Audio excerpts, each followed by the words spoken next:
विष्णुं भजे हे गुरु ब्रह्मं भजे हे गुरु कमलनयनं भजे हे गुरु करकोमलं भजे हे गुरुपादपङ्कजं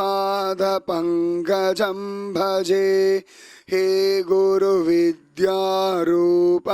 भजे हे गुरुज्ञानवैराग्यं भजे हे गुरुमोक्षसाधनं भजे हे गुरुवेदारूपं भजे हे गुरुवेदात्मस्मरणं भजे हे गुरु सकल सौभाग्यं भजे. பூமண்ணு மாது பொருந்திய மார்பன் புகழ்மலிந்த பாமண்ணு மாறன் அடிபணிந்துய்ந்தவன் பல்கலையோர் தாமன்ன வந்தை ராமானுசன் சரணாரவிந்தம் நாம் மன்னி வாழ நெஞ்சே சொல்லுவம் அவன் நாமங்களே. பற்பமனத்திகள் பைங்கழல் உந்தன் பல்லவமே விரலும் பாவனமாகிய பைந்துவராடை பதிந்த மருங்கழகும் முப்புரி நூலொடு முன்கையிலேந்திய முக்கோல் தன்னழகும் முன்னவர் தந்திடு மொழிகள் நிறைந்திடு முறுவல் நிலாவழகும் கற்பகமே விழி கருணை பொழிந்திடு கமலக் கண்ணழகும் காரிசுதன்கள் சூடிய முடியும் கணநர்ச்சிகை முடியும் எப்பொழுதும் எதிராசன் வடிவழகு என் இதயத்துளதால் இல்லை எனக்கெதிர் இல்லை எனக்கெதிர் இல்லை எனக்கெதிரே.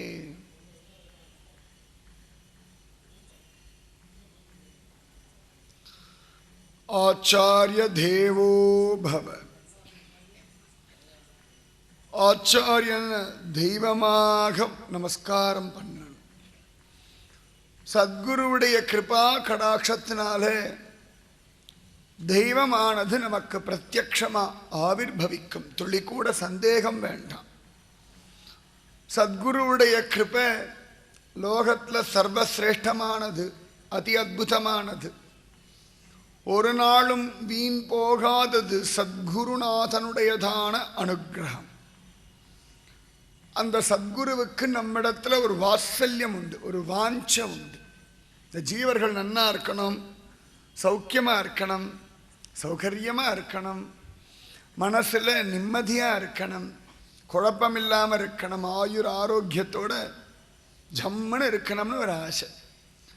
எப்படி ஒரு அம்மா தன் குழந்தை எல்லா விதத்திலையும் ராஜனாக ராஜாத்தியாக இருக்கணும்னு ஆசைப்படுவாளோ அதுபோல அதை விட கோடி மடங்கு வசத்தியா சத்குருவானவர் இந்த ஜீவ கோடிகளிடத்துல விசேஷமான காருண்யத்தோட வாத்சல்யத்தோட இருக்கார். கண்ணுக்கு தெரியாது. குழந்தையினிடத்துல அம்மாவுக்கு எவ்வளவு பிரீத்தி அப்படின்னு எந்த அளவுகோலை கொண்டு யாரும் நிர்ணயம் பண்ண முடியாது. அதை விட கோடி மடங்கு வசத்தி சத்குரு வாத்சல்யம். இந்த சத்குரு வாத்சல்யம் அவ்வளவு வசத்தி, அத்தனை சிரேஷ்டம். அப்படி ஒரு சத்குரு சதாச்சாரியன் சுவாமி ராமானுஜர். அற்புதமான ஆச்சாரியன். சிஷ்யர்களையும் பகவானையும் சேர்த்து வைக்கிறது ஜன்மாவுடைய பிரயோஜனம்னு வாழ்ந்த ஒரு சதாச்சாரியன். அற்புதமான ஆச்சாரிய புருஷர்.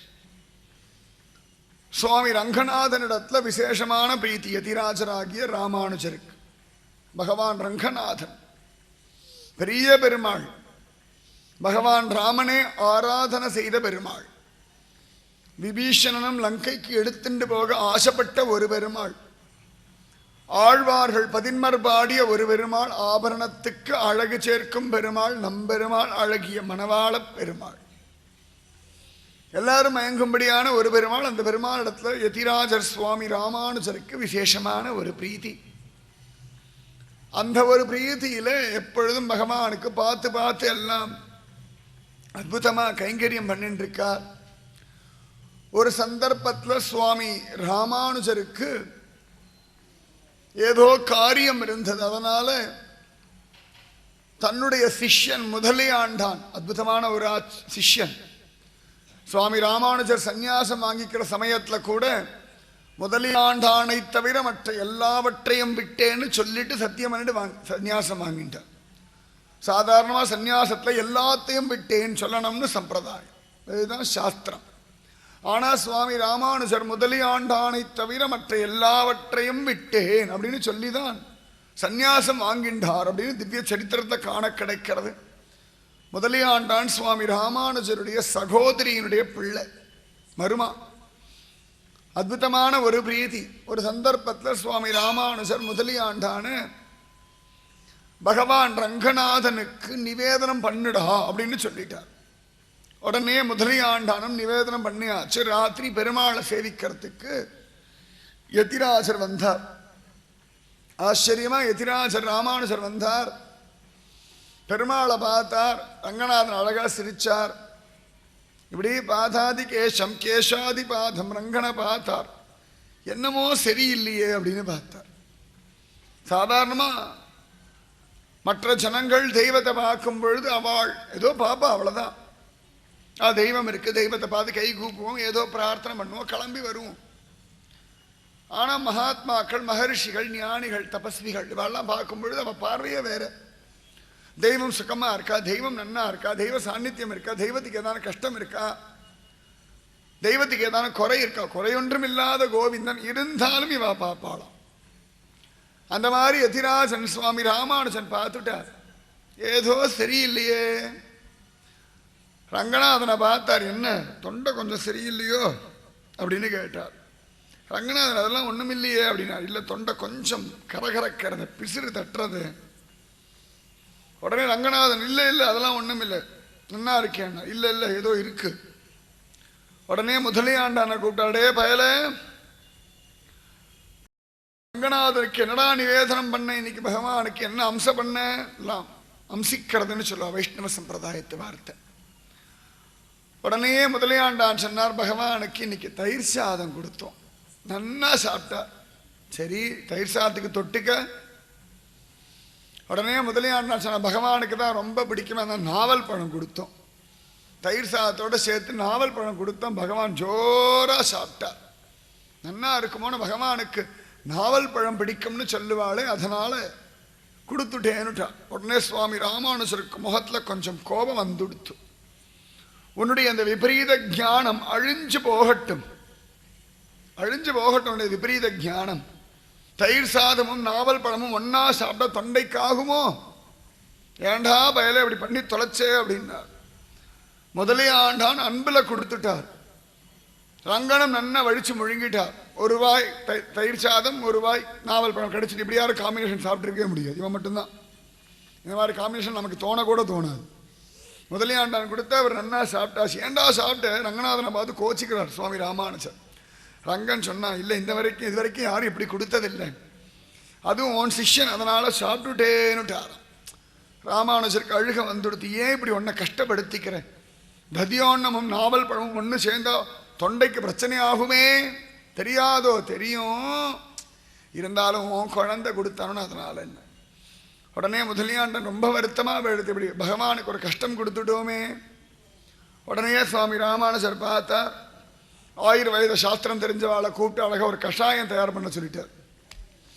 அழகா கஷாயம் தயார் பண்ணி பெருமாளுக்கு எந்தாங்கோன்னுட்டார். ரங்கநாதன் என்னடா அப்படின்னா, தொண்டை சரியில்லைன்னா கஷாயம் குடிங்கோ, இல்லை நாளைக்கு சரியான இந்த கதையே வேண்டாம், முதல்ல கஷாயத்தை சாப்பிடுங்கோ, அப்புறம் தான் ராத்திரி சயன சேவைன்னுட்டார். வேற வழி இல்லாமல் பெருமாளும் ஆச்சரியமாக கஷாயம் சாப்பிட்டுட்டார். சுவாமி ராமானுஜர் திருப்தியாக வந்தார். தொண்டை சரியாயிடுச்சு ரங்கநாதனுக்கு. ராத்திரி முழுக்க இதே யோசனை சுவாமி ராமானுஜருக்கு. என்னடா அது, நம்ம இருக்கும் பொழுது அப்படி இருக்க, நம்ம போனதுக்கப்புறம் யாராவது ஒருத்தர் ஆசையில் கொடுக்க இவரும் ஆசையில் சாப்பிட்டுட்டாருன்னா தொண்டைக்கு என்ன பண்ணுறதுன்னு பார்த்தார். உடனே அடுத்த நாள் ஒரு சிற்பியை கூப்பிட்டார். தன்வந்திரி மூர்த்தியை பண்ண சொன்னார். தன்வந்திரி மூர்த்தியை பண்ணியாச்சு, அழகாக ஸ்தாபிதம் பண்ணியாச்சு ஸ்ரீரங்கம் கோவிலில். நித்தியம் பகவானுக்கு அன்னிலேருந்து கஷாயம்தான் ராத்திரி. இன்னி வரைக்கும் ரங்கநாதர் கஷாயம் குடிச்சுட்டே இருக்கார். இன்னி வரைக்கும் வேறு வழியே இல்லை. ஏன்னா அவருக்கு ஏதாவது உடம்புக்கு வந்துட்டு தான் என்ன பண்ணுறதுன்னு சொல்லி அந்த தன்வந்திரியை ஸ்தாபிதம் பண்ணி அவரிடத்துல பிரார்த்தனை பண்ணி, இந்த மாதிரி நித்தியம் பகவானுக்கு ஒழுங்காக கஷாயம் தயார் பண்ணி கொடுக்கணும் தெரிஞ்சுதா அப்படின்னு அவரிடத்துல பிரார்த்தனை பண்ண, அவரும் அடியனுக்கு இந்த பரமபாகியம் கிடைச்சதுன்னு சந்தோஷப்பட்டு ஆனந்தமா நித்தியம் இவர்கள் கொடுக்குற கஷாயத்தை பரிசோதனை பண்ணி அழகா பகவானுக்கு நித்தியம் கொடுத்துட்டு இருந்தார். இன்னி வரைக்கும் கொடுத்துட்டு இருக்கா. அப்படி ரங்கநாதனிடத்துல பரமபிரீதி கொண்ட ஒரு சதாச்சாரியன், அற்புதமான ஆச்சாரியன். இன்னைக்கு பார்த்தோம்னா ஸ்ரீரங்கத்தில் ரங்கநாதரோட தன்வந்திரிக்கு மரியாதை ஜாஸ்தி. ஏன்னா ஆயுர்வேத சாஸ்திரத்துடைய வைத்தியன்றதுனால கூட்டமெல்லாம் அவங்க நிறைய அங்கே இருக்க தான் செய்யணும். ரங்கநாதனை விட தன்வந்திரிக்கு ஒரு ஸ்பெஷல் மரியாதை இன்றைக்கும் காண கிடைக்கிறது. அப்படி ரங்கநாதனுடையதான துக்கம், ரங்கநாதனுக்கு துக்கம் கிடையாது, இருந்தாலும் ரங்கநாதனுடைய கோமளமான மிருதுவான சரீரம் அது படுற பாடு, தன் சிஷ்யன் பிரீத்தியில கொடுத்ததான நாவல் பழம் தத்யோனத்துடைய பலம் எல்லாம் பார்த்துட்டு அதற்கேற்ற மாதிரி பகவானுக்கு கஷாயம் வரைக்கும் கொடுத்த ஒரு ராமானுஜர். ஒரு தாயார் எப்படி குழந்தையுடைய சரீரத்தை பாதுகாத்து அதுக்கு என்னென்ன சமயத்தில் மருந்தோ ஆகாரமோ கொடுப்பாளோ அதுபோல ஒரு வாத்சல்யம் யதிராஜன் சுவாமி ராமானுஜருக்கு. ஆச்சரியமா அப்படி ஒரு கருணா சாகரன், பகவானை பிரத்யக்ஷமா தெரிஞ்ச அனுபவிக்கிற எல்லாருக்கும் அனுபவிக்க சொல்லிக் கொடுக்கும்படியான ஒரு ராமானுஜர். அந்த ராமானுஜரிடத்துல ஒரு பெண் பிள்ளை திருக்கோளூர் எல்லையில பேசுறார். பிடிச்சு நிறுத்தி வச்சுட்டா, போகப்படாது, நான் புலம்பின பிறகுதான் நீங்க போகணும். என்ன பார்த்து கேள்வியா கேட்டுட்டாள். நியாயமா அது? நான் எந்த விதத்துல வசதி, ஒரு விதத்திலையும் வசதி இல்லை, தெரிஞ்சுதா? அழைத்து வருகிறேன் என்றேனோ அக்ரூரரை போலே, அகமொழித்து விட்டேனோ விதுரரை போலே, தேகத்தை விட்டேனோ ரிஷிபத்னியை போலே, தசமுகனை செற்றேனோ பிராட்டியை போலே, பிணமெழுப்பி விட்டேனோ தொண்டைமானை போலே, பிணவிருந்திட்டேனோ கண்டா கர்ணனை போலே, அனசூயை போலே தந்தை எங்கே என்றேனோ துருவனை போலே, மூன்றெழுத்து சொன்னேனோ க்ஷத்ரபந்துவை போலே, அகலிகையை போலே, பிஞ்சாய் பழுத்தேனோ எம்பெருமான் என்றேனோ பட்டர்பிரானை போலே, ஆராய்ந்து விட்டேனோ திருமிழிசை ஆழ்வார் போலே, அவன் சிறியன் என்றேனோ ஆழ்வாரை போலே, தேனும் என்றேனோ குலசேகரரை போலே, யான் சத்தியம் என்றேனோ கிருஷ்ணனை போலே, அடையாளம் சொன்னேனோ கபந்தனை போலே, அந்தரங்கம் சொன்னேனோ திரிஜடையை போலே, அவன் தெய்வம் என்றேனோ மண்டோதரியை போலே, அகம் வேத்மி என்றேனோ விஸ்வாமித்திரரை போலே, தேவு மற்றறியேனோ மதுரகவி ஆழ்வார் போலே, தெய்வத்தை பெற்றேனோ தேவகியை போலே, ஆழிமறை என்றேனோ வசுதேவரை போலே, ஆயனாய் வளர்த்தேனோ அசோதையை போலே, அணுயாத்திரை செய்தேனோ அநிலங்களை போலே, அவள் பொறியை ஈந்தேனோ குச்சேலரை போலே, ஆயுதங்கள் ஈந்தேனோ அகஸ்தியரை போலே,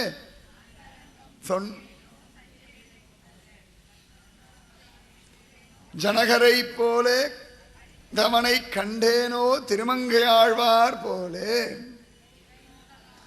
ஆனேனோ அனந்தாழ்வான் போலே, கொண்டு திரிந்தேனோ திருவடியை போலே, இளைப்பு விடாய் தீர்த்தேனோ நம்பாடுவானை போலே, கண்டேனோ முதலாழ்வார்கள் போலே, இருமன்னரை பெற்றேனோ வால்மீகரை போலே, இருமாலை ஈந்தேனோ தொண்டரடி பொடியார் போலே. போலே போலா இல்லை, போலே தொண்டரடி பொடியார் போல. ஆச்சரியமா 2 மாலை நான் கொடுத்தேனா? இல்லையே. எல்லா விதத்திலையும் நீசை, பக்தியே இல்லை. ஏதோ ஒரு வேஷம், என்னமோ நித்தியம் சாப்பிட்றேன், நித்தியம் தூங்குறேன், என்னமோ வாழ்க்கை ஓடின்னு இருக்கு. நிஜமாவே ஒரு வருஷம் இவ சொல்ற மாதிரி ஒவ்வொரு பக்தால வாழ்ந்தா கூட வாழ்க்கை வாழ்ந்துட்டு போயிடலாம். 81 வாக்கியங்கள்.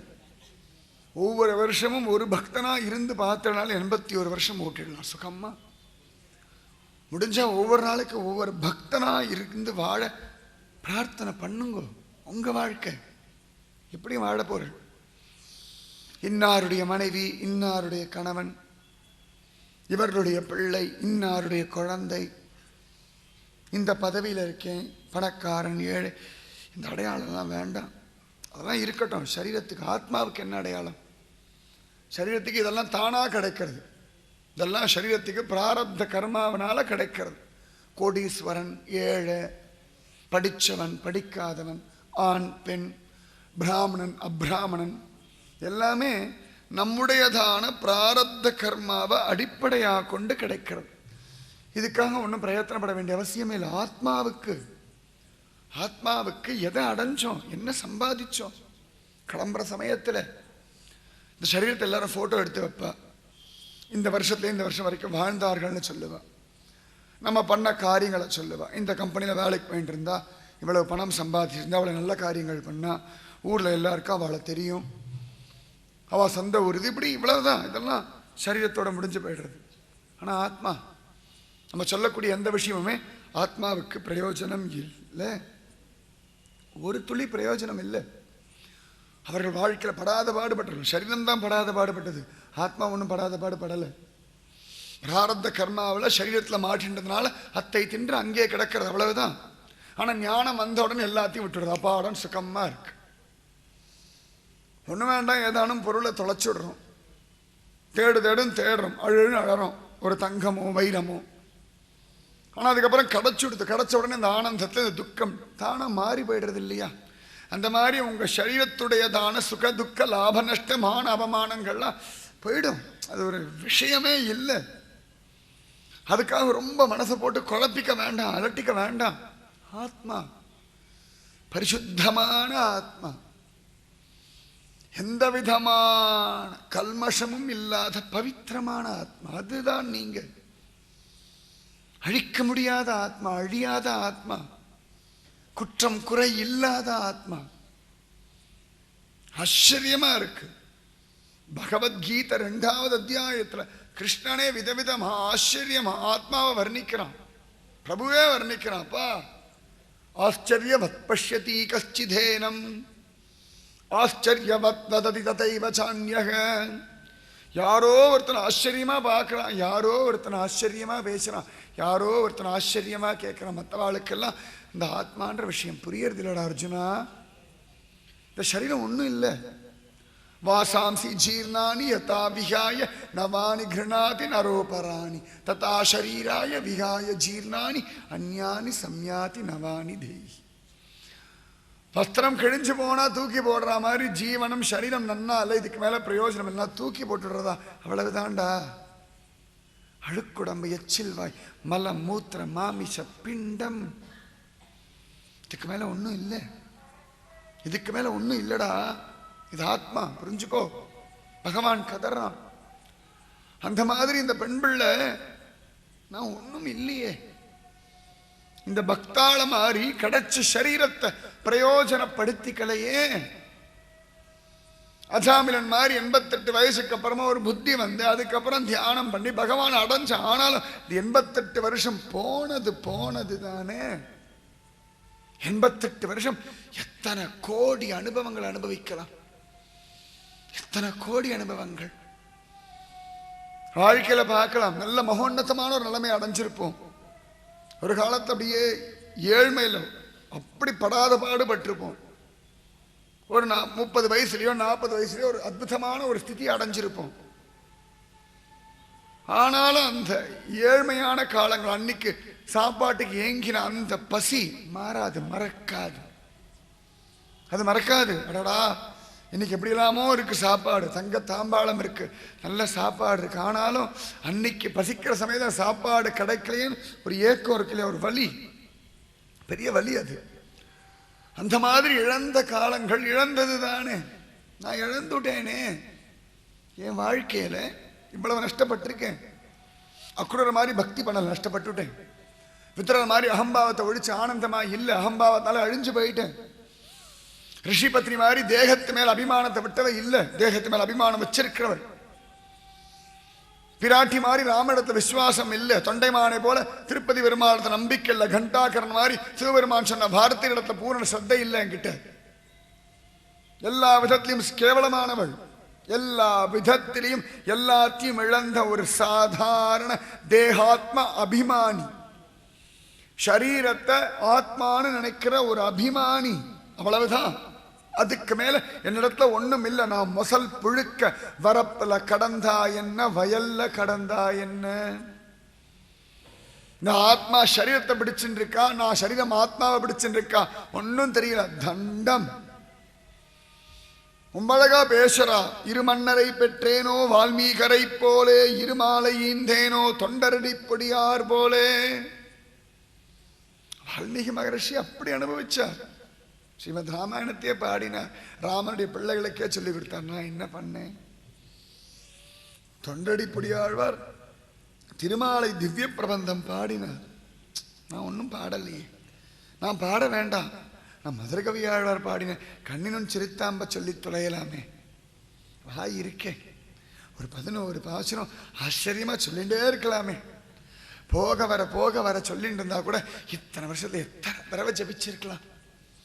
அவ்வளவு கண்ணினும் சிரித்தாம்ப ஜபிச்சிருந்தா நம்ம ஆழ்வாரே பிரத்யக்ஷமா இருப்பார். அதை கூட அனுபவிக்கலை. எனக்கு ஸ்வயம் பலம் இல்லைன்னா கூட இந்த மதுரகவி ஆழ்வாருடையதான பிரபந்தத்தை சேவிச்சிருந்தா கூட வைத்தமாநிதி பெருமாளுடைய அனுகிரகம் கிடைச்சிருக்குமே. இல்லை, நான் தண்டம், நான் உன்னத்துக்கும் பிரயோஜனம் இல்லை, வீணா போனவள். என்ன பிரயோஜனம்? நான் எங்க இருந்தா என்ன, எங்க இருந்தா என்ன? குப்படப்பா கூட இங்க இருந்தா ஒரு பிரயோஜனம் இருக்கும், குப்பையை போடலாம். நான் அது கூட ஒரு பிரயோஜனம் இல்லை.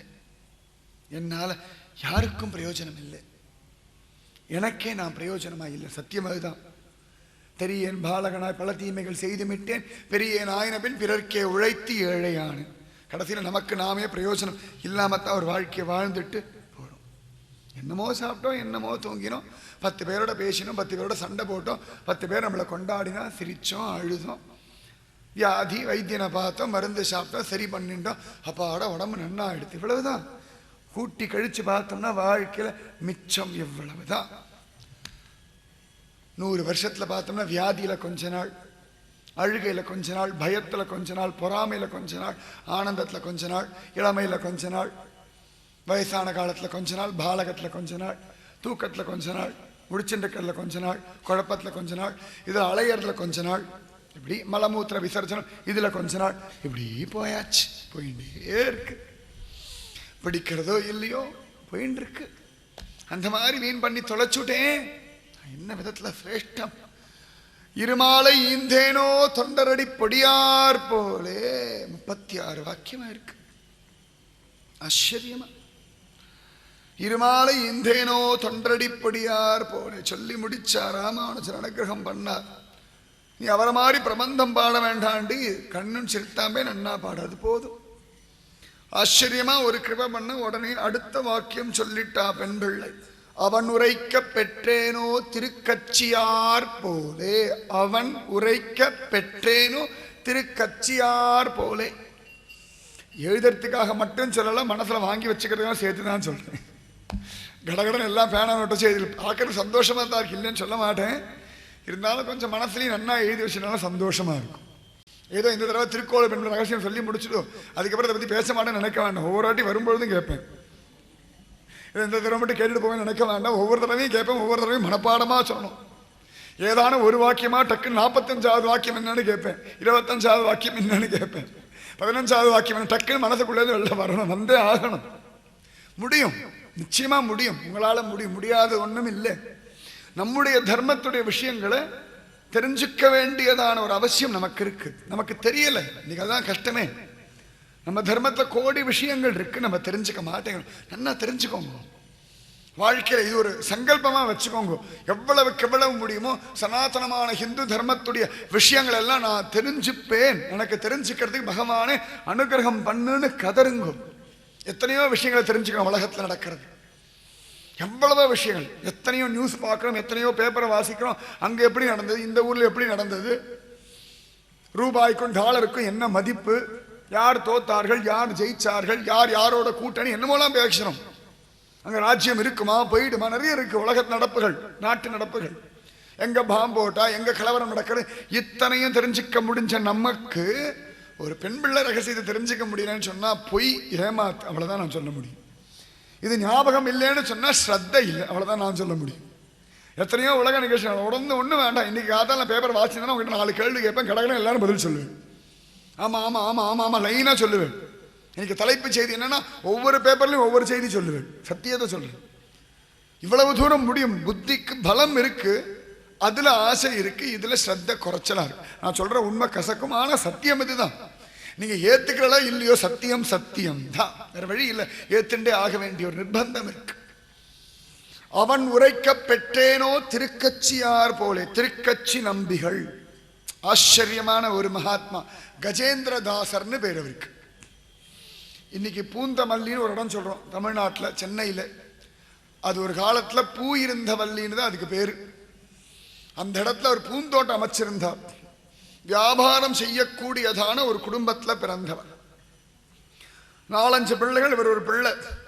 அப்பா ஒரு ஸ்திதியில தன்னுடைய தனத்தை எல்லாம் பங்கு பங்கா பிரிச்சு கொடுத்து ஒவ்வொரு பிள்ளைகளிடத்தையும் கொடுத்து, அப்பா இதை கொண்டு உத்தமமான ஒரு வியாபாரம் செய்யுங்கோ, அந்த வியாபாரத்தை கொண்டு உங்க வாழ்க்கையை சௌகரியமா வச்சுக்கோங்க, ஒரு தகப்பனாருடைய ஸ்தானத்துல நான் என்ன கர்மா பண்ணணும் பண்ணிட்டேன், இனிமேல் பொழைச்சிக்க வேண்டியது உங்க பொறுப்புன்னுட்டார். எல்லாரும் அவாவா ஒவ்வொரு இடத்துல முதலீடு பண்ணான். இப்படி போயின்னு இருக்கு. கொஞ்ச நாள் கழிச்சு ஒவ்வொருத்தரத்தையா கேட்டா ஒவ்வொருத்தரும், அப்பா இவ்வளவு முதலீடு பண்ண, இந்த வியாபாரம் பண்ணிட்டு இருக்கேன், இத்தனை லாபம் அடைஞ்சிருக்கேன், இந்த மாதிரி இதெல்லாம் வாங்கி போட்டிருக்கேன் அப்படின்னு சொல்லிட்டு இருந்தார். இவரை பிடிச்சு கேட்டார், கஜேந்திரதாசரை பிடிச்சு, அப்பா நீ என்னடா பண்ண? கலங்கா பெருநகரில் சேம வைப்பாக வைத்துள்ளேன்னுட்டார். அப்பா கேட்டார், என்னடா அது எங்களுக்கு தெரியாம? காஞ்சிபுரம் வரதராஜனுக்காக புஷ்ப கைங்கரியம் பண்றதுக்காக ஒரு நந்தவனம் வாங்கியிருக்கேன், அது நிறைய புஷ்ப செடிகளா போட்டிருக்கேன், அதுலேருந்து நித்தியம் புஷ்பங்கள் எல்லாம் கொண்டு போய் காஞ்சி வரதராஜனை கொடுத்துட்டு இருக்கேன், அதுதான் கலங்கா பெருநகரில் சேம வைப்பாக வைத்துள்ளேன்னுட்டார். அப்பா பார்த்தார், கோபம் வந்துடுத்து. ஆண்டியா போடா, இப்படிதான் நீ போனா ஆண்டியா தான் போறார். கையை ஊப்பினார். நல்லா இருக்கு, இது கேட்கறதுக்கே பரம சந்தோஷமா இருக்கு. எல்லாத்தையும் விட்டாச்சு, நேர காஞ்சிபுரம் வந்தாச்சு. அப்படி ஆச்சரியமான ஒரு கஜேந்திரதாசர். காஞ்சி வரதனை பார்த்தார், அழகன், நிஜமாவே அவன் ஒரு அழகன், வரதராஜன், வரதா வரதா வரதா, அற்புதமான வரதராஜன், வரம் தரும் பேருள்ளாளன் வரதராஜன், ஆச்சரியமான வரதராஜன். இந்த வரதராஜனை பார்த்துட்டார், மெய்சிலிருத்து போயிட்டார். ஆஹா, அசாத்தியமா இருக்காரு, அற்புதமா இருக்காரு பெருமாள். பார்த்தார், எல்லாரும் பெரிய பெரிய கைங்கரியம் பண்ணின்ற அவர் பார்த்தார், வரதனுக்கு என்ன கைங்கரியம் நான் பண்ணுவேன், எனக்கு ஒரு பெரிய பக்தி இல்லையே, ஸ்ரத்தை இல்லையே நினைச்சுன்ற. நல்ல கோடை காலம், எல்லாரும் கோவிலுக்கு ஏறி வந்துட்டு திரும்ப வீட்டுக்கு, அப்பா நல்ல வெயில் தாங்க முடியல, ரொம்ப வெக்க ஜாஸ்தி. அது காஞ்சிபுரத்தில் உஷ்ணம் ரொம்பவே ஜாஸ்தி. ஏன்னா பிரம்மதேவர் யஜ்யம் பண்ணி ஆராதனை பண்ணி பகவான் பிரத்யட்சமாக, அதனால நித்திய யஜ்யங்கள் நடக்கிறதுனால காஞ்சிபுரம் எப்பொழுதுமே கொஞ்சம் உஷ்ணம் ஜாஸ்தி. அப்படி நிஜமாவே பார்த்தோம்னா அந்த உஷ்ணம் மட்டும் ஒரு யாகத்துடைய தகிப்பு தான் இருக்கும், யாகாக்னியுடைய தகிப்பு. ஒவ்வொரு ஊருக்கும் ஒரு உஷ்ணம் உண்டு. அந்த உஷ்ணத்தை வச்சு அந்த உஷ்ணம் எப்படிப்பட்டது நம்ம சொல்ல முடியும். காஞ்சிபுரத்துக்கு யஜ்யங்கள்ல உண்டாகக்கூடிய அந்த அக்னியுடைய ஒரு தகிப்பு, அந்த மாதிரி தகிப்பு இவருக்கு தூக்கி வாரி போட. அடரா, நமக்கே அப்படி வேர்க்கிறதுனா வரதராஜனுக்கு எப்படி வேர்க்கும் பாவம். எல்லாருக்கும் கிருபை பண்றதுக்காக பகவான் நிற்கிறான், எத்தனை வேர்க்கும்னு பார்த்தார். அன்னைக்கு உத்து பார்த்தா நிஜமாவே வரதனுக்கு முத்து முத்தா வேர்த்திருக்கு. மனசு கேட்கல, சோ பிரபுவுக்கு போய் வேர்க்கலாமா? அகிலாண்ட கோடி பிரம்மாண்ட நாயகன், எல்லாருக்கும் நல்லது பண்ற ஒரு பிரபு கஷ்டப்படப்படாதே. உடனே எங்கேயோ ஓடினார், ஒரு விசிறி வாங்கிட்டு வந்தார், ஆலவட்டம்னு பேர். அதை கொண்டு வெளிலேருந்து விசிற ஆரம்பிச்சுட்டார். கர்ப்பகிரகத்துக்குள்ள போல வெளியிலேருந்து விசிற ஆரம்பிச்சுட்டார். உடனே பட்டரெல்லாம் கேட்டார், யாருக்கு விசிறின்னு இருக்கீள்? உடனே அவர் சொன்னார், வரதராஜனுக்கு வேர்க்கிறது, அதனால விசிறின்னு இருக்கேன். உடனே அத்தனை பேர் அதிசயிச்சு போயிட்டா, பிரமிச்சு போயிட்டா. இப்படி இவ்வளவு நாள் யாருக்குமே தோணினதில்லை. எத்தனையோ பேர் பார்த்திருக்கா வரதராஜன். அதே காஞ்சிபுரத்திலே பிறந்ததுலேருந்து வரதராஜனை பார்த்தவர்கள் உண்டு. ஆனா வரதராஜனுக்கு வேர்க்கும் வேர்க்கிறதுன்னு கூட யாருக்கும் தெரியாது. இந்த திருக்கட்சி நம்பிகளுக்கு தெரிஞ்சு போயிடுது, அழகா விசிறா. உடனே அத்தனை பேருக்கும் கண்கள் ஆனந்த கண்ணீர். இப்படி ஒரு பக்தி நமக்கு வரமாட்டேங்கிறதே. ஏதோ ஒரு மூர்த்தி நிற்கிறது, அலங்காரம் பண்ணிருக்கா. இன்னைக்கு இந்த மாலை அழகா இருக்கு, இன்னைக்கு இந்த வஸ்திரம் அழகா இருக்கு, இன்னைக்கு எங்க வீட்டு முறை என்னமோலாம் உண்டு, நிறைய சொல்லுவோம். இன்னைக்கு நாங்க தான் இதெல்லாம் கொடுத்துருக்கோம், எங்களுடைய மண்டகப்படி, இது எங்களுடைய முறை, இப்படி எல்லாம் சொல்றது உண்டு. ஆனா எத்தனை நாள் தெய்வத்தை உள்ளபடி அனுபவிச்சிருக்கோம்னு தெரிய மாட்டேங்கிறது. எல்லாரும் அதிசயிச்சு போயிட்டா, பிரமிச்சு போயிட்டா. இவருக்கு வெளியிலேருந்து வீசுறார். ஆனாலும் வரதராஜனுக்கு அந்த காத்து போதுமோ போதாதோன்னு மனசுக்குள்ள ஒரு வருத்தம். ராத்திரி முழுக்க அழுதுண்டே இருக்கார், வரதா வேர்க்குமே, நான் வெளியிலேருந்து தானே வீசுறேன். ராத்திரி தூக்கத்தில் கூட விசிறி எடுத்து விசிறின்னு இருக்கார், வீட்டில் படுத்துண்டு அவர் ஒரு இடத்த தங்கியிருக்கா, என்ன வீசுறார். பரதன் பார்த்தா இப்படி ஒரு பக்தன் நம்ம பக்கத்தில் வச்சுக்கணும், விடப்படாது. ஏன்னா பக்தர்களை கொண்டு தானே பகவானுக்கு பெருமை. பக்தர்களே இல்லை ஒரு தெய்வத்துக்கு அப்படின்னா அங்கே பகவானுக்கு ஒன்றும் பெருமை கிடையாது. பாண்டரங்கனுக்கு மரியாதைன்னா அவனுடைய பக்தர்களை கொண்டு ஒரு மரியாதை. ஒரு நாமதேவர், ஒரு துக்காராம், அவர்கள்லாம் பகவானை பிரத்யட்சமாக பார்த்தார்கள். அவன் ஆடினான், விசேஷமாக விளையாடினான். ஜனாபாய், சக்குபாய் இவர்களெல்லாம் அனுபவிச்சாங்க. ஓ அப்படியா, இந்த மூர்த்தி பக்தர்களோட பழகுமா, அப்போ அந்த மூர்த்தியோட நம்ம பழகலாம். நமக்கு அப்படிதான் தோன்றது. திருப்பதி பெருமாளுக்கு ஒரு மகிமை, ஸ்ரீரங்கம் ரங்கநாதருக்கு ஒரு மகிமை, உடுப்பி கிருஷ்ணனுக்கு ஒரு மகிமை அப்படின்னா காரணம் இருக்கு. அதுபோல பகவான் பார்த்தா இந்த பக்தன் நம்ம பக்கத்தில் வச்சுக்கணும் முடிவு பண்ணட்டா. ராத்திரி சொப்பனத்தில் அந்த கைங்கரிய பரர்கள், பக்தர், ராஜன் எல்லாருக்கும் சொல்லி ஆச்சு, அவன் உத்தமமான பக்தனை ரொம்ப வேர்க்கிறது. அதனால இந்த பக்தனை உள்ள கூட்டு நாளிலேருந்து அவன் பக்கத்தில் நின்று ஆளவட்ட கைங்கரியம் பண்ணணும்னு பகவான் சொல்லிட்டான். அடுத்த நாள் காலத்தில் எல்லாரும் வந்தாச்சு. வெறும் வந்தார், வெளியிலேருந்து வச்சுட்டார். எல்லாரும் சொன்னாங்க கர்ப்பகிரகத்தில் உள்ள போய் பக்கத்தில் நின்று நன்னா வீசுங்க. பகவானுடைய வேர்வை தனியும்படியா, அவனுடைய வெக்க அழிஞ்சு போகும்படியா நன்னா வீசுங்கோ. உடனே ஆச்சரியமா இந்த திருக்கட்சி நம்பிகள் ஜோர ஆளவட்ட கைங்கரியம் என்றார். அற்புதமான ஒரு பக்தர். சுவாமி ஆளவந்தாரிடத்துல கொஞ்ச நாள் இருந்து அவருடைய சிஷ்யனா ஏற்றின பிறகு அழகா திரும்பி வந்தார்னு காண கிடைக்கிறது. அற்புதமா காஞ்சி வரதராஜனுக்கு கைங்கரியம் பண்ணிட்டு இருந்தார். பகவான் பார்த்தா அத்தனை ஸ்ரத்த காத்தாலேன்னு விசிறிண்டே இருப்பார். எவ்வளவு நேரம் விசிறியாச்சு, எல்லாம் போதும், கை கடுக்கிறது கீழே வைக்க மாட்டார். ஐயோ வரதனுக்கு வேர்க்கும், வரதனுக்கு வேர்க்கும், வரதனுக்கு வேர்க்கும். பசி தாகம் ஒண்ணுமே தெரியாது. மலமூத்திர விசர்ஜனம் பண்ணாலும் தெரியாது. இவருக்கும் வேர்த்து வழியும், இவருக்கு அது தெரியாது. வரதா வரதா வரதா வரதா வரதா வரதா வரதா, அது வீசுற அழகே தனி, இப்படி சுகம். தான் உண்டு, தன் வரதன் உண்டு, ஆளவட்ட கைங்கரியம் உண்டு, வேற ஒன்றும் வேண்டாம். வரதன் பார்த்தான், ஆச்சரியமான பக்தனா இருக்கானே, இவனுக்கு என்ன கொடுக்க, எதை கொடுத்தாலும் வாங்கிக்க மாட்டார். பொண்ணோ பொருளோ பெரிய பெருமையோ சாம்ராஜ்யமோ எதை கொடுத்தாலும் வாங்கிக்கிற ஒரு மனசு அவருக்கு இல்லை. வரதனுக்காக ஒரு பக்தி, பக்திக்காக ஒரு பக்தி, அதுக்கு மேல வேற எந்த விதமான வியாபாரமே கிடையாது பகவானிடத்துல. வரதன் பார்த்தா இவருக்கு ஒரே சந்தோஷம், தான் இவரிடத்துல பேசுறது, அவ்வளவுதான் முடிவு பண்ணியாச்சு. பகவான் அடுத்த நாள்லேருந்து இவரிடத்துல தன் அர்ச்சாவதார மூர்த்தி ரூபத்தை மாத்திண்டு பிரத்யக்ஷமா காட்சி கொடுத்து இவரிடத்துல பேச ஆரம்பிச்சுட்டான்.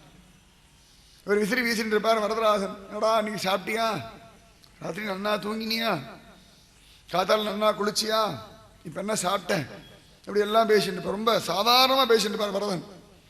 இது யாராவது பக்தன் வந்தால் பகவான் சிரிப்பார். ஏன் சிரிக்கிறார் பிரபோ, இவன் பக்தன் ஊரெல்லாம் நினைச்சிட்டு இருக்கு, அவன் வெளிவேஷம் போட்டு வரான், இதுவும் சொல்லுவார்.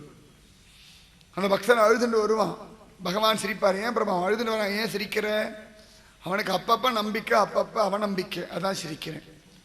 இது நீ பண்ண மாட்டேங்கிறியே பண்ண மாட்டேங்கிறியே புலம்பின்னு இருக்கான். நாளைக்கு பண்ணாதான் அவனுக்கு நல்லதா முடியும், தெரிய மாட்டேங்குது, இன்னைக்கே பண்ணித்தொலை இன்னைக்கே பண்ணித்தொலை புலம்பின்னு இருக்கான், அதுக்காக சிரிச்சேன். அது அடுத்த வாளுடைய விஷயம் வரைக்கும் வரதராஜன் சுதந்திரமா இந்த திருக்கட்சி நம்பிகளிடத்துல பேசுவார். திருக்கட்சி நம்பிகளும் கேள்வி எல்லாம் கேட்பார். நீ சிருஷ்டி காலத்துல என்ன பண்ணிட்டு இருக்க, பிரளய காலத்துல என்ன பண்ணிட்டு இருக்க, இந்த ஜீவாத்மாக்கள் எல்லாம் வயிற்றுல லயமானவர்கள் என்ன பண்ணுவ, பாகவதம் ராமாயணம் எல்லாம் வரதராஜன் சொல்லியே கேட்டிருக்கார். சகமா ஒரு பாட்டு இருப்பார், வரதராஜன் பேசிட்டு நண்பர்கள் மாதிரி சகா மாதிரி, அவ்வளவு தூரம் பரமபக்தி. அதனால காஞ்சிபுரத்துல எல்லாருக்குமே இந்த திருக்கட்சி நம்பிகளிடத்துல விசேஷமான மரியாதை. அத்தியூரான் பிள்ளை ஊர்வான் அணிமணியின் துத்திசேர் நாகத்தின் மேல் துயில்வான், முத்தி மறையாவான் மாக்கடல் நஞ்சுண்டான் தனக்கும் இறையாவான் எங்கள் விரான். ஆச்சரியமான திவ்ய பிரபந்தம். காஞ்சிபுரம் வரதராஜனை பத்தியதான பாசுரம். அற்புதமான அஸ்திகிரி அப்பன்னு சொல்லுவார். அந்த மாதிரி அந்த வரதராஜனிடத்துல பரமபிரீதி கொண்டு இவர் இருந்துருக்கார். இவர் பகவான் இவரிடத்துல நன்னா பேசினான்ற அளவுக்கு எல்லாருக்கும் தெரிஞ்சு போயிடுத்து. இவருடைய பெருமையை நிரூபணம் பண்றதுக்கு பகவான் பல சந்தர்ப்பங்கள்ல பல லீலைகள் பண்ணியிருக்கான். பெரிய சரித்திரம் திருக்கட்சி நம்பிகள், விஸ்தாரமா சொல்றதுக்கு இப்ப நேரம் இல்லை. அற்புதமான பக்தர். அவருக்கு ஒரு சமயத்துல 7 நாட்டு சனி பகவான் பேசியே குறைச்சுட்டான். 7 நாழிகைன்னு இவரிடத்துல பேசியே குறைச்சுட்டான். இவருடைய பக்திக்கு வசப்பட்டு 7 நாட்டு சனி இவரை பிடிக்காதபடி பகவான் தெய்வம் தடுத்து நிறுத்திடுத்து. அவ்வளவு தூரம் உத்தமமான ஒரு பக்தர், ஆச்சரியமான பக்தர். அந்த வரதராஜன் பல விஷயங்கள் இவர்கிட்ட சொல்ல இவர் மற்றவர்களுக்கு அதை சொல்லியிருக்கார். அற்புதமா அவ்வளவு சிரேஷ்டம். சுவாமி ராமானுஜர் வாழ்க்கையிலேயே ஒரு சந்தர்ப்பத்தில் சுவாமி ராமானுஜர் காஞ்சிபுரத்தில் இருந்தார். அந்த காஞ்சிபுரத்தில் இருந்துருக்கிற சமயத்தில் அவருக்கு ஒரு ஸ்திதியில் சில விஷயங்கள்லாம் மனசில் தோணித்து. யாதவ பிரகாசன்ற ஒருத்தனிடத்தில் வேதாந்த பாடம் படிச்சுட்டு இருந்த ஒரு காலம். அந்த சமயத்தில் அவருக்கு சில கேள்விகள், சில விஷயங்கள், இதெல்லாம் வரதராஜனிடத்தில் கேட்டு தெரிஞ்சுக்கணும்னு ஆசை. ஆனாலும் நேரடியாக வரதனிடத்தில் பேசுறதில்லை, வரதனிடத்தில் அவ்வளோ தூரம் பேசுறதில்லை. அதனால திருக்கட்சி நம்பிகளிடத்தில் சொன்னார், இந்த மாதிரி என் மனசில் சில நினைவுகள்லாம் இருக்கு, என்ன விஷயம்னு சொல்லலை, இதெல்லாம் வரதனுக்கு சம்மதம் தானா சரிதானா கொஞ்சம் கேட்டு சொல்லுங்கன்னு திருக்கட்சி நம்பிகளிடத்தில் சொல்லியாச்சு. உடனே திருக்கட்சி நம்பிகளும் சரி நான் கேட்கிறேன்னுட்டார். அடுத்த நாள் காலையில் ஆளவட்ட கைங்கரியம் பண்ணின்னு இருக்கார். உடனே பெருமாள் கேட்டார், என்ன கட்சி நம்பி ஏதோ என்னிடத்துல கேட்கணும் போல தோன்றதா? ஆமா, இளையாழ்வார் ஏதோ தன் மனசுல நினைச்சுட்டு இருக்காரா, அது உம்மிடத்தை கேட்டு சரியானு தெரிஞ்சுக்க சொன்னார், தெரிஞ்சுன்னு வர சொன்னார், அவருக்கு தெரிஞ்சுக்கணுமா? அப்படியா? சத்தியம்தான், அவன் நினப்பு சரிதான். அகமேவ பரதத்துவம் பேதமே தர்சனம் சரணாகதியே உபாயம், அந்திம கால ஸ்மிருதி வேண்டாம், தேக முடிவில் மோட்சம். பெரிய நம்பிகளை ஆசிரியிக்கணும். ஒரு 6 வார்த்தை சொல்றான் வரதராஜன். நான் தான் பரதத்துவம், ஜீவன் வேற பிரம்மம் வேற, இதுவே தர்சனம். அவ்வளவு அழகா சொல்றான். நானே பரதத்துவம், பேதமே தர்சனம், சரணாகதியே உபாயம். என்ன சரணாகதி பண்றது தான் உபாயம். சரணாகதி பண்ணியாச்சுன்னா போதும். இந்த தேக முடிவில் மோட்சம், அந்திம கால ஸ்மிருதி வேண்டாம், கடைசி காலத்தில் ஞாபகம் வச்சுக்க வேண்டிய அவசியம் இல்லை. இப்போ ஞாபகம் வச்சுன்னா அதை நான் ஞாபகம் வச்சுப்பேன். அகம் ஸ்மராமி மத்பக்தம் நயாமி பரவாம் கதியும், நல்ல கதி கழிச்சுட்டு போவேன். பெரிய நம்பிகள்னு ஒரு ஆச்சாரியன் இருக்காரு, அவரை ஆசிரயிக்கணும். இத்தனையும் சொல்லி இதுதான் ராமானுஜனுடைய நினைவு, இளையாழ்வார் நினைவு இதுதான் அப்படின்னு சொல்லிட்டார். உடனேயே திருக்கட்சி நம்பிகளும் அதை கேட்டு அடுத்த நாள் சுவாமி ராமானுஜரத்தை இத்தனை விஷயம் சொன்னார். இதுதான் உம்முடைய நினைவோ அப்படின்னு கேட்டார். இளையாழ்வார் சொன்னார், ஆமா இதுதான் என்னுடைய நினைவு. உடனே திருக்கட்சி நம்பி கண்கள்ல ஆனந்த பாஷம். தெய்வம் என்ன நினைக்கிறதோ அதுதான் பக்தனுடைய ஹிருதயத்தில் வருது. பக்தனுடைய ஹிருதயத்தில் என்ன உண்டாகின்றதோ என்ன தோன்றதோ அதையே தெய்வம் சங்கல்பிக்கணும். எவ்வளவு ஆச்சரியமான ஒரு பந்தம்னு அதிசயிச்சு போனார். அப்படி பகவான் சொல்ல இந்த திருக்கட்சி நம்பிகள் கேட்டு சுவாமி ராமானுஜரிடத்தில் சொன்னார். அதே மாதிரி இன்னொரு சந்தர்ப்பத்தில் கொஞ்ச காலம் கழிச்சு சுவாமி ராமானுஜர் சந்நியாசம் வாங்கிண்டாச்சு. அப்ப அவரிடத்துல தன் பிள்ளை போய் சிஷ்யனா சேரணும்னு சொல்லி யாதவ பிரகாசருடைய அம்மாவுக்கு ஒரு ஆசை வந்துடுத்து. அந்த யாதவ பிரகாசர் ராமானுஜருடைய குருவா இருந்து வேதாந்த பாடம் சொல்லி கொடுத்திருக்கார். ஆனா அவரே இப்ப ராமானுஜருடைய சிஷ்யனா மாறணும்னு சொல்லி அந்த யாதவ பிரகாசருடைய அம்மாவுக்கு ஒரு ஆசை. இது சரிதானோ தப்புதானோ அப்படின்னு நினைச்சுண்டு அவள் காஞ்சி வரதராஜன் சந்நிதியில படியில ஏறின்னு இருக்கா. அஸ்திகிரி, அது ஒரு மலை மாதிரி நிறைய படி உண்டு, அது ஏறி போகணும். அத்திகிரின்னு தமிழ்ல சொல்லுவான். அப்படி ஏறி பயன் இருக்கும் பொழுது நம்ம யாதவ பிரகாசம் ராமானுஜனுடைய சிஷ்யனா மாறினா நன்னா இருக்குமே அப்படின்னு அவன் நினைச்சுட்டு போக, யாரோ ஒருத்தர் ஆமாமா ரொம்ப நல்ல காரியம் சீக்கிரம் பண்ணுங்கோ அப்படின்னு யாரோ யார்கிட்டயோ பேசிட்டு இருந்தான். உடனே தெய்வ சங்கல்பம்னு ஏற்றினுட்டான். அந்த காலத்தில் இதெல்லாம் உண்டு. இன்னைக்கு கூட சில பேர்லாம் பார்க்கலாம், ஜோசியம் பார்ப்பார்கள். சில விஷயங்கள்லாம் ஒரு நிர்ணயத்துக்கு வர முடியாது. 2 ஜாதகம் எடுக்கலாமா வேண்டாமா, சில விஷயங்கள் ஒரு பக்கம் பார்த்தா சரியா இருக்கும், ஒரு பக்கம் பார்த்தா வேண்டான்னு தோணும். மதில் மேல் பூனை மாதிரி சில விஷயங்கள் முடிவு பண்ண முடியும். அந்த சமயத்தில் என்ன பண்ணுவானா, ஜாதகத்தை மூடி வச்சு இப்படி தெருவில் நடந்து போவா, இப்படி போவா பகவத் தியானத்தை பண்ணிட்டு பகவன் நாமத்தை சொல்லிட்டு. அப்படி போகும்பொழுது அவ காதல முதல்ல என்ன வார்த்தை விழறதோ அது தெய்வத்துடைய வார்த்தையை ஏற்றுப்பா. ரொம்ப நல்லது சரியா பொருந்தி இருக்கல, ஏதான ஒரு வார்த்தை அவளுக்கு ஏற்ற மாதிரி ஒரு வார்த்தை வரும். சரியில்லை இதெல்லாம் நன்னாவே இல்லை ஒத்து வராதுன்னுட்டானா ஒத்து வராது பிடிச்சிடுவா. சரியா இருக்கும். அது ஒரு ஸ்திதிக்கு மேல மனுஷ புத்தியில நிர்ணயம் பண்ண முடியாத விஷயங்கள் எல்லாம் தெய்வ சங்கல்பமாக கொடுத்துட்டு தெய்வம் என்ன பதில் சொல்றதோ அதற்கு ஏற்ற மாதிரி. தெய்வம் பிரத்யட்சமா வர வேண்டாம், இந்த மாதிரி சொன்னாலும் கூட சரியாத்தான் இருக்கும். அந்த மாதிரி அவளுக்கு சந்தோஷமா எடுத்து நேர போனா யாதவ பிரகாசன் இடத்துல சொல்லியாச்சு, நீயும் ராமானுஜன மாதிரி அழகா அந்த சம்பிரதாயத்தை போய் சேர்ந்துடேண்டா. உடனேயே யாதவ பிரகாசன், அம்மா நீ சொல்றது வாஸ்தவம், எனக்கு அப்படிதான் தோன்றது. ஆனா எனக்கு சிகை இல்லை, பூணல் இல்லை. அந்த சம்பிரதாயத்தை சொன்னா சிகை பூணல்லாம் அவசியம். இப்ப திரும்பியும் சிகை பூணல்லாம் வச்சுக்கணும்னா அதற்கு பரிகாரம் உண்டு. பூ பிரதட்சணம்னு ஒன்று உண்டு. சும்மாலாம் நினைச்ச போது கோச் நாள் எடுத்து கைட்டி வைக்கிறதுக்கு இல்லை. பூணல் டை அடிச்சுக்கிறேன், பூணலை கைட்டி வைக்கிறேன். இந்த சாவி கோத்துக்கிறதுலாம் இது வேண்டாம். சாவி கோத்துக்கிறதுக்காக ஒரு தோல்ல ஒரு கயிறு வேண்டாம். உத்தமமான பிரம்மோபதேசம் பண்ற கயிறு. ஆச்சரியமான மகாத்மாக்கள் தங்களுடைய திருமேனியில அப்படி காம்பீரியமா போட்டுருக்கிறதான ஒரு யஜ்ஞோபவீதம். இது சாவி மாற்றத்துக்கு என்னமோலாம் நிறைய உண்டு, சொல்ல வேண்டாம். நான் கூசுறது இதுக்குரிய மரியாதை உண்டு.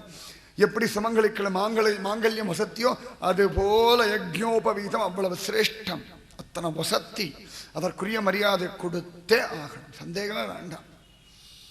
அந்த மாதிரி யஜ்ஞோபவீதம் போயிடுத்து தலையில குடுமி இல்லைன்னா அதற்கு பரிகாரம் பூ பிரதட்சணம் காண கிடைக்கிறது. எனக்கு வயசாயிடுத்துமா, அதெல்லாம் முடியாதம்மா, நீ என்ன பேசுறேன்னு சொல்லியாச்சு. அம்மாவும் ஆமா வாஸ்தவம் தான் அப்படின்னு ரொம்ப வருத்தப்பட்டு இருந்தான். உடனே ராத்திரி சொப்பனத்துல யாதவ பிரகாசர் சொப்பனத்துல வரதராஜன் வந்தாச்சு. அது வரைக்கும் வரதராஜன் வந்ததே கிடையாது. அன்னைக்கு வரதராஜன் பிரத்யக்ஷமா வந்தாச்சு. யாதவ பிரகாசர் சொப்பனத்துல வந்து, அப்பா நீ பூ பிரதட்சணம் பண்ண வேண்டாம், பூமியே தாங்குற ஆதிசேஷன் தான் என்னுடைய ராமானுஜன்.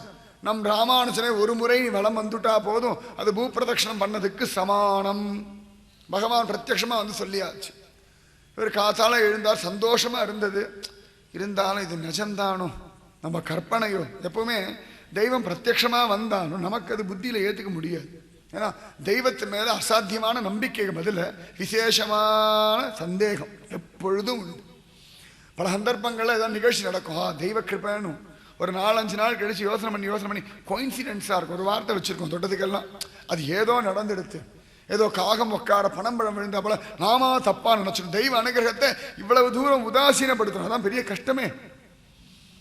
அந்த மாதிரி இவரும் நினைச்சார். இவருக்கும் சந்தேகம். சரி, இருந்தாலும் திருக்கட்சி நம்பிகளத்தை ஒரு வார்த்தை கேட்போம், அவர் கேட்டு சொன்னார்னா சரியா இருக்கும்னு சொல்லிட்டு திருக்கட்சி நம்பிகளிடத்துல இந்த மாதிரி எல்லாம் இருக்கு விஷயம், நீங்க கொஞ்சம் வரதராஜன் இடத்துல கொஞ்சம் கேட்டு சொல்லுங்க, அவர் தான் வந்தாரா கன்ஃபார்ம் பண்ணுங்க.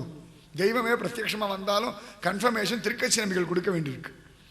உடனே திருக்கட்சி நம்பிகள் விஷயத்தெல்லாம் சொல்லி கேட்டார். பகவான் சிரிச்சா, என்னத்த பண்றது, நானே பிரத்யட்சமா போய் தான் சொன்னேன், நம்ப மாட்டேங்கிறான், நீ சொல்லு.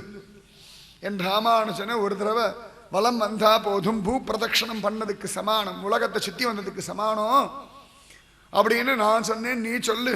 என்னதான் நான் சொன்னாலும் உன் திருவாய் மொழியா சொன்னாதான் அவன் நம்புவான் போல இருக்குன்னு வரதன் சொல்லி சிரிக்க, அதையும் திருக்கட்சி நம்பிகள் யாதவ பிரகாசனிடத்துல சொல்ல, யாதவ பிரகாசன் அது போலவே சுவாமி ராமானுஜர வலம் வந்து எந்த ராமானுஜனுக்கு இவர் குருவா இருந்தாரோ அந்த ராமானுஜன் இவர் குருவா ஏத்துண்டு அவருடைய சிஷ்யனா மாறினார்னு காண கிடைக்கிறது.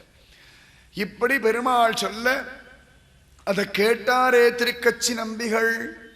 அவன் உரைக்க பெற்றேனோ திருக்கட்சியார் போலே. வரதராஜனிடத்துல அசாத்தியமான ஒரு பிரீத்தி கொண்டு அற்புதமான பக்தி பண்ணி அதி விசேஷமா ஆச்சரியமா பகவானுடைய காருண்யத்தை தளச்சு அத லோகத்துல பிரகடனம் பண்ணும்படியான ஒரு மனசு இருந்ததே திருக்கட்சி நம்பிகளுக்கு. அவருக்கு வரதனிடத்துல ஒரு ஸ்ரத்த.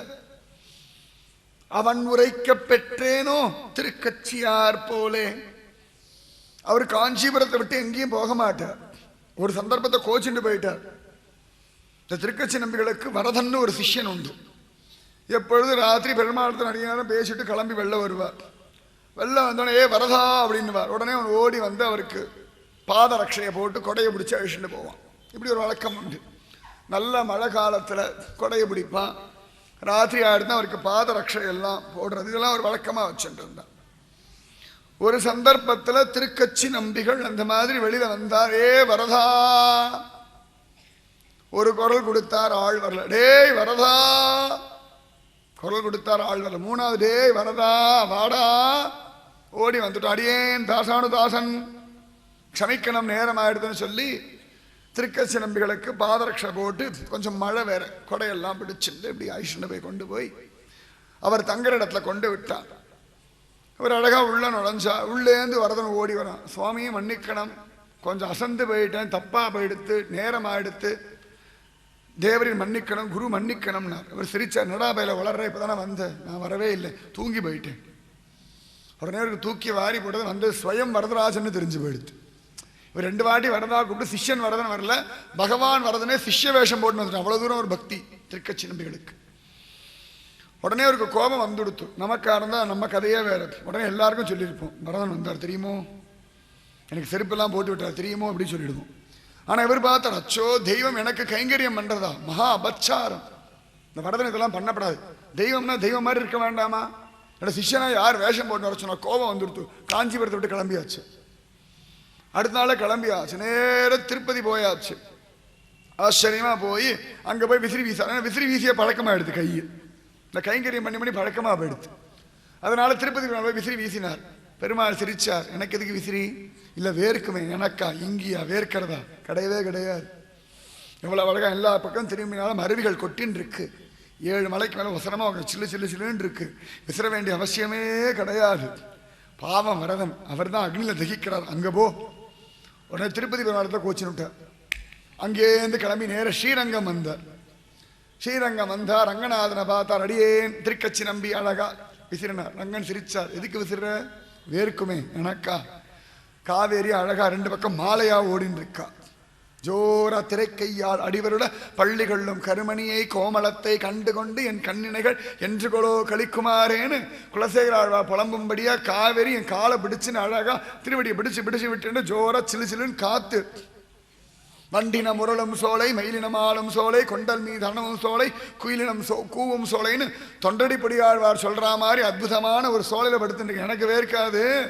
காஞ்சி வரதன் தான் பாவம், வெயில தகிக்கிறார். அவருக்கு போய் வீசு. கோவம் அடுத்து எங்க போகிறதுன்னு தெரியல.